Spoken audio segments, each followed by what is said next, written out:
Graça e paz do Senhor Jesus. Vamos ler Colossenses capítulo 3, a partir do versículo 18. Colossenses 3, 18.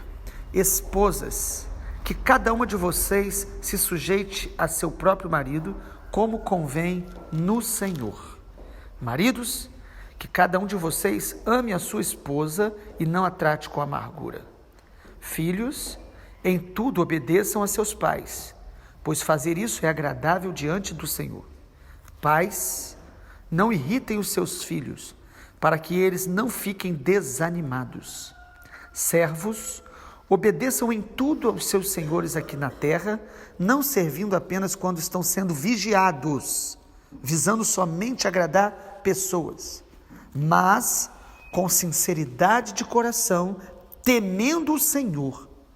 Tudo o que fizerem, façam de todo o coração como para o Senhor e não para as pessoas, sabendo que receberão do Senhor a recompensa da herança.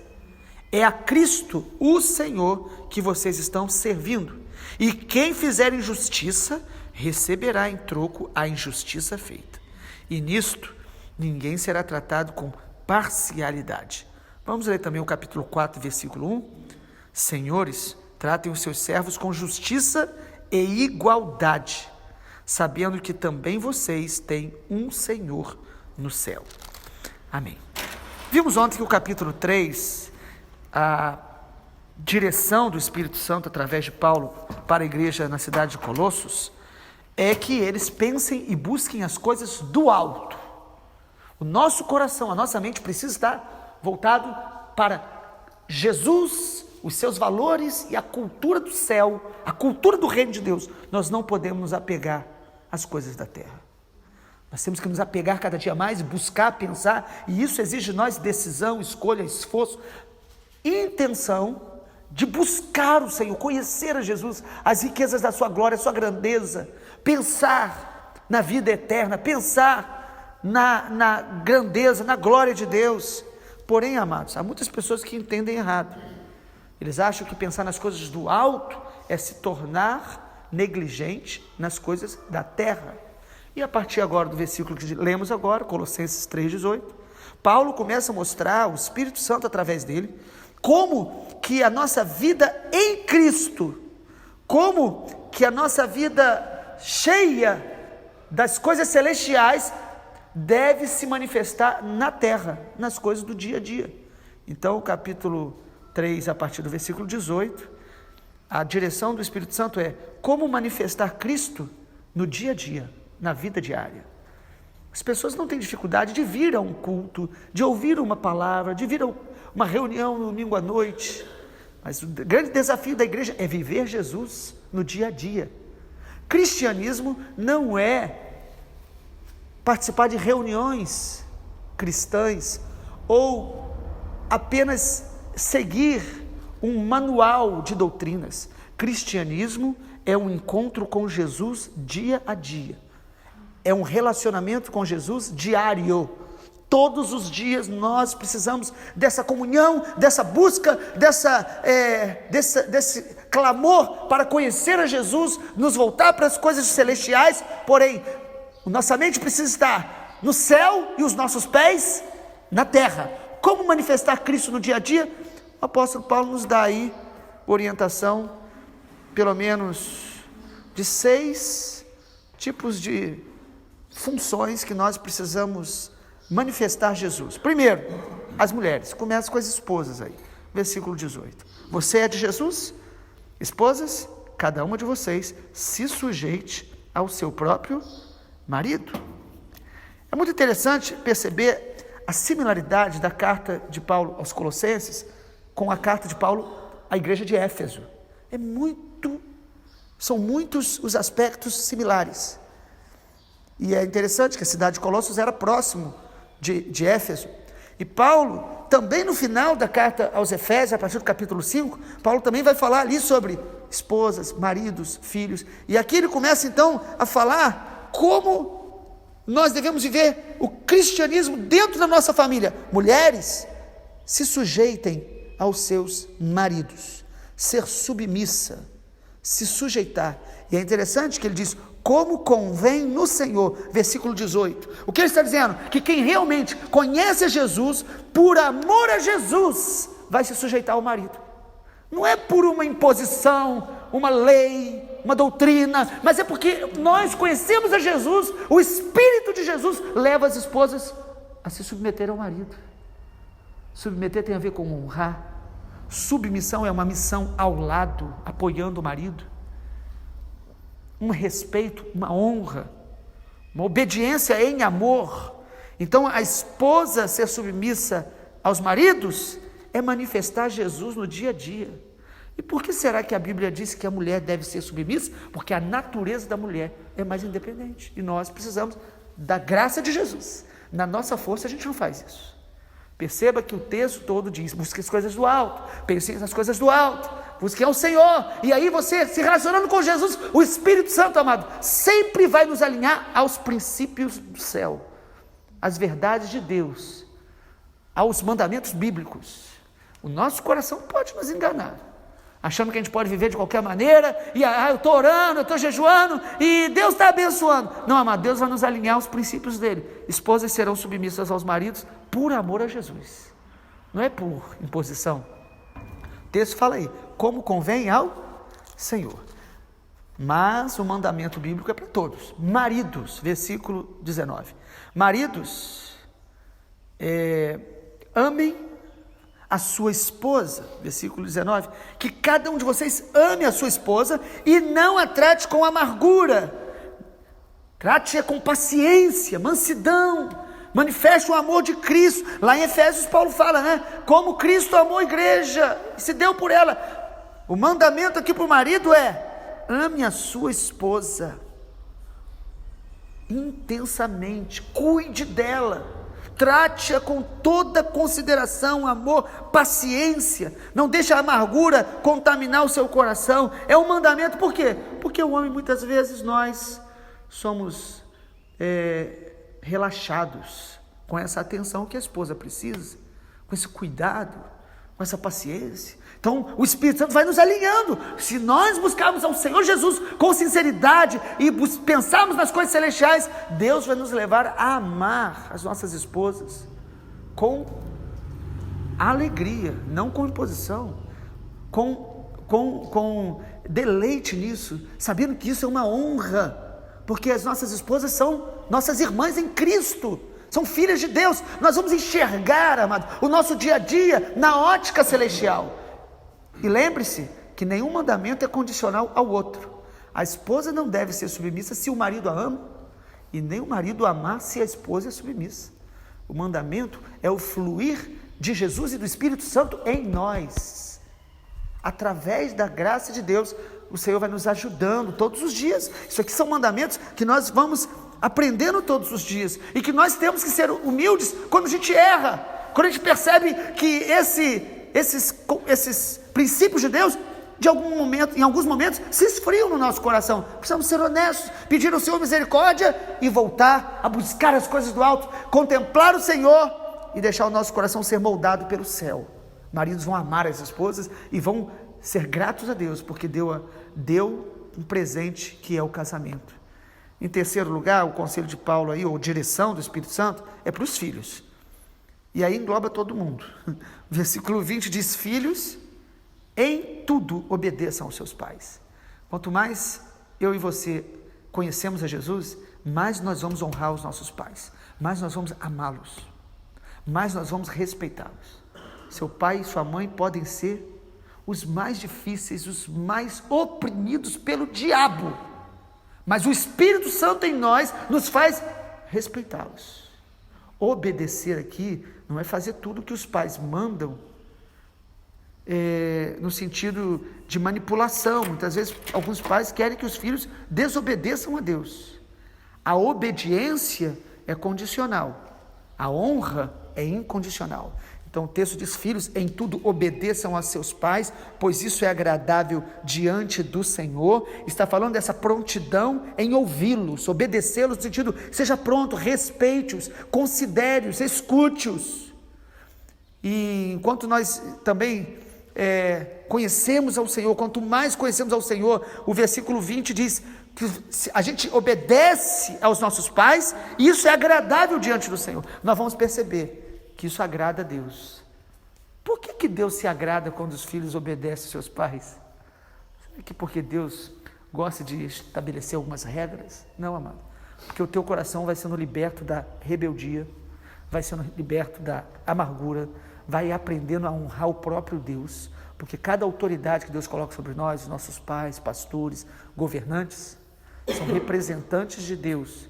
Mesmo com todas as falhas dele, a Bíblia diz para nós tratarmos com honra, com respeito, obedecendo, porque isso molda o nosso caráter, porque isso aperfeiçoa e amadurece as nossas emoções. Por isso que a Bíblia diz: filhos, honrem os seus pais. Por isso a Bíblia diz lá em Malaquias que Deus vai converter o coração dos pais aos filhos, dos filhos aos pais, para que a terra não seja ferida com maldição.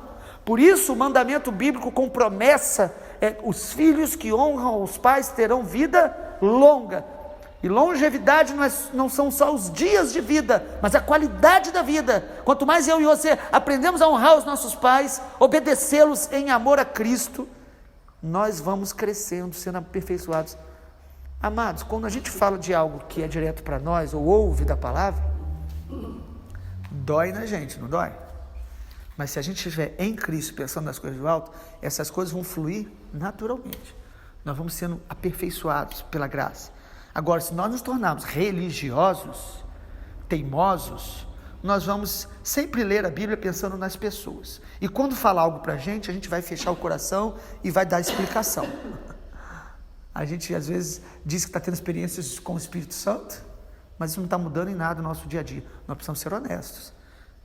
E aí, também no quarto lugar, o Espírito Santo usa o apóstolo Paulo falando para esta igreja que não só os filhos precisam deixar a cultura do céu e influenciar o seu coração para obedecer aos seus pais, mas os pais também têm mandamento. Pais, não provoquem a ira aos seus filhos. Versículo 21, não irritem os seus filhos. Para quê? Para que eles não fiquem desanimados. Os pais podem, movido pelo estresse do dia a dia, pelas suas frustrações, pelos seus dias maus, começar a tratar os filhos de maneira áspera e usar até do argumento bíblico que eles são autoridade e começar a ser insensível, ser impulsivo. E a Bíblia diz que isso vai provocar a ira do seu filho, vai trazer para ele prejuízos, vai trazer problemas, desgastes.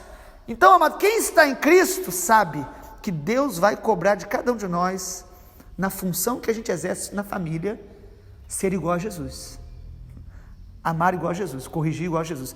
Como que os pais provocam a ira aos filhos? Tem uma lista muito grande de maneiras, eu quero citar pelo menos 3. Nós provocamos a ira aos nossos filhos quando nós não damos exemplos e exigimos que os filhos façam o que a gente não faz. Você chega para o seu filho e fala: não minta, mas ele vê você mentindo. Não assista tais programas, e ele vê você assistindo. Aí você usa aquele argumento: isso é só para adulto. Tem coisas que seria bom a gente pensar que se não é bom para as crianças, não é bom para a gente. Certamente tem exceções, mas às vezes a gente dá mau exemplo e cobra que os filhos façam. Fala para os filhos: você precisa ir para a igreja, mas os pais não vão. Vocês precisam orar, e os filhos não veem o pai orando. Isso provoca ira ao filho, porque a mensagem que você fala é anulada pelo seu exemplo. Então os pais provocam a ira aos filhos quando não dão exemplo. Os pais podem provocar também a ira aos filhos quando não dão afeto, só cobram, só colocam regras.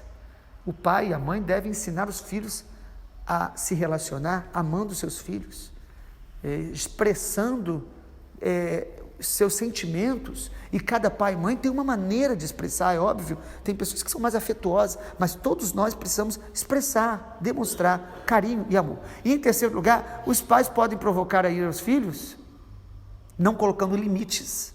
Isso é muito interessante, a Bíblia diz isso, que aquele que não corrige, você pode achar que a mãe não está corrigindo porque ela ama muito o filho, mas no fundo é falta de amor, porque o amor coloca limites.